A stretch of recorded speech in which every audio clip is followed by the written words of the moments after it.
our nano East Acholi Agago district Kaberachiel Makeloni Amyel Amyel Kinero Tool Marama Beach information no no tieni tool legini gobieno e community kun ake Amyel kati in be la tiena chuli chine ngeo cultural and traditional significance pa Amyel ya chuli ober Gwarachiel ma tie make wayne tiki kero dok kitik make war materi dok chira chuli ma don matung tego lo kitimo ene Amyel kun tuli eni dano gi wayne wa ki Amyel maromo gena beach nying tuli kon dano pegingeo en chale na tika nero ne screen ni dano pegingeo nye ka waye nye ni no example tie chalo wu uroro tuol machalo amarchak tuol machalo ugali eto eneni nye pegingeo tuoli bojo dok don woro kachiel gin madong tika surprising one law any information tieni kien uberu ka wor kachiel magi wor kien ping chi ne kone nga dano weo kichiro kimudugu aye weo kinego so development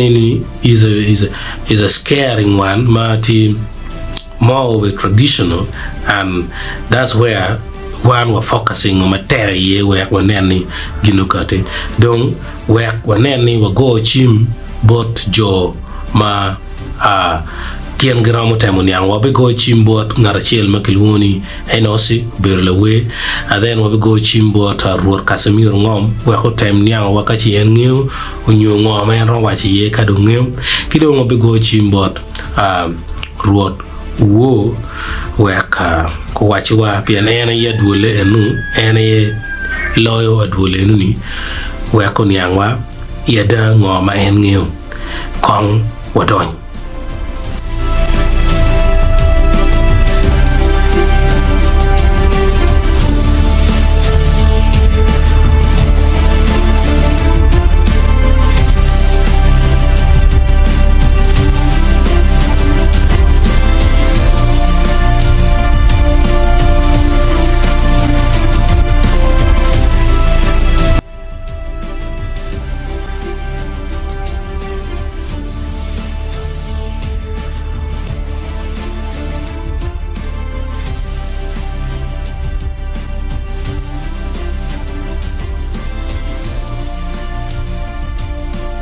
Eti local president no.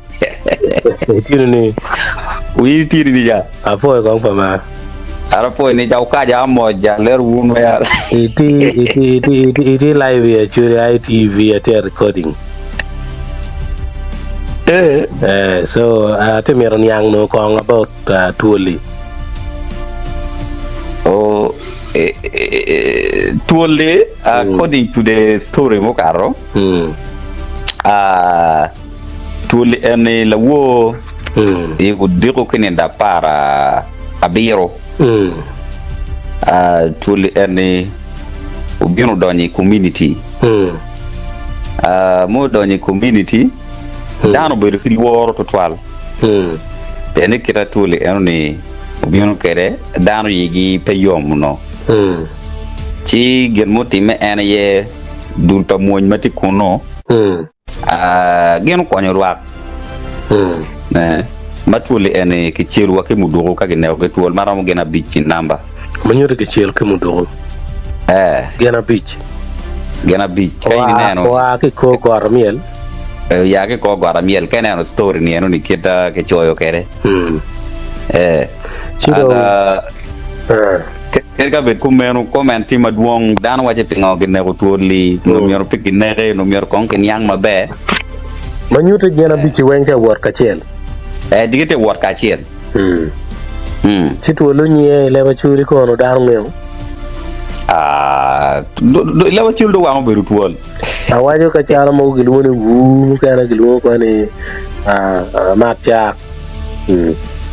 lewa churi ne dan penge ne no dong wa kupe ke ruot makunu jar ruoro wo yaro yano gam lokko mabeko yelo mo kente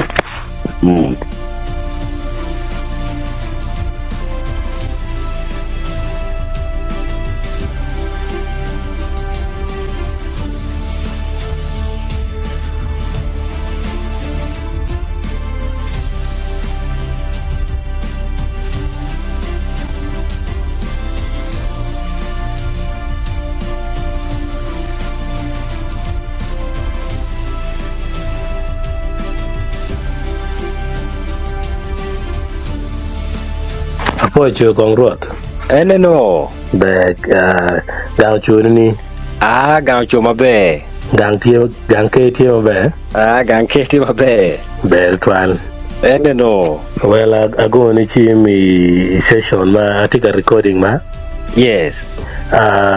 tool mo kinero wu Amyel Giana Beach ki pangeo kano nyang lo kenu ni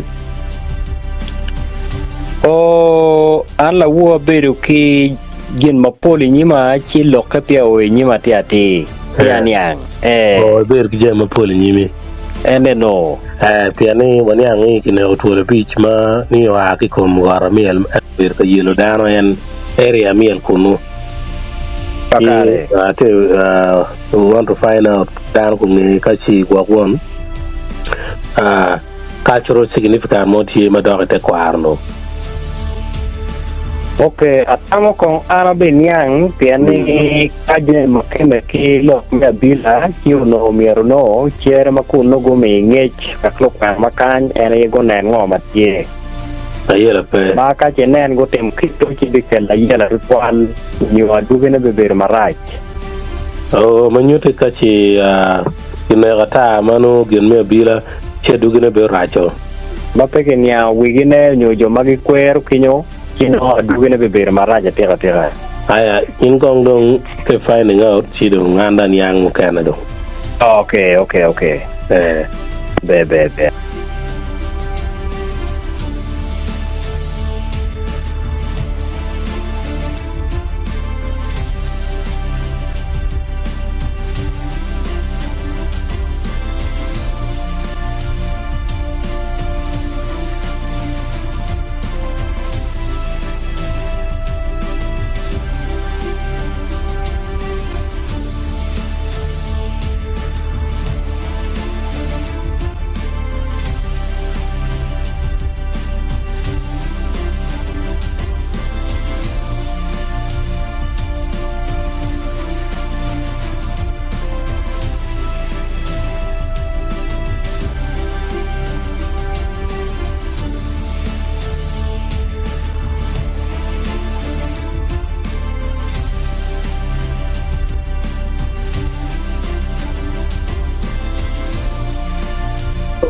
apoy kong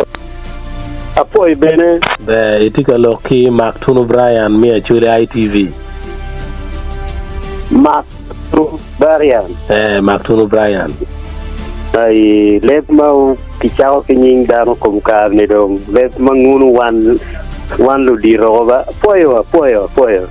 nying ni Maktunu ni mana yang pe winyo Brian ye hey Brian Maktunu mere kakare Maktunu mere nunati menu mo no nying magi chao wok kit mo no ti ye yildong ba ba mi man ni makong tuno enenu kikome la dirwat enenu now watika miron yang ginumo moti me yeduli kanyo la wo wani ang monyo ne otul maramo gena beach ada wani ang otul kineo Amyel kanyo maramo gena beach bena watiki chale ana ti ko Amyel ti we ko anyang mati kwa nong jo Amyel pela wa ai ka chokmon wa kulu duong kita niang mabe we kwa niang tiene chani pure ti chagat we kwa niang mabe kidong ki yunge go chimba ayela mope pien ka we ki do foti me nyo ti me chino ti me ni kimir kwa niang mabe raya ayela mope ni wa ti ka kwene iwachi in ya ki kwene nyo ti do ti jango ati actually ITV pero online television muguno niang we kong da niang mati ko ayela mope foi ba be ritual rot ka no ni ya tai manok ya bi yin it's okay boy do be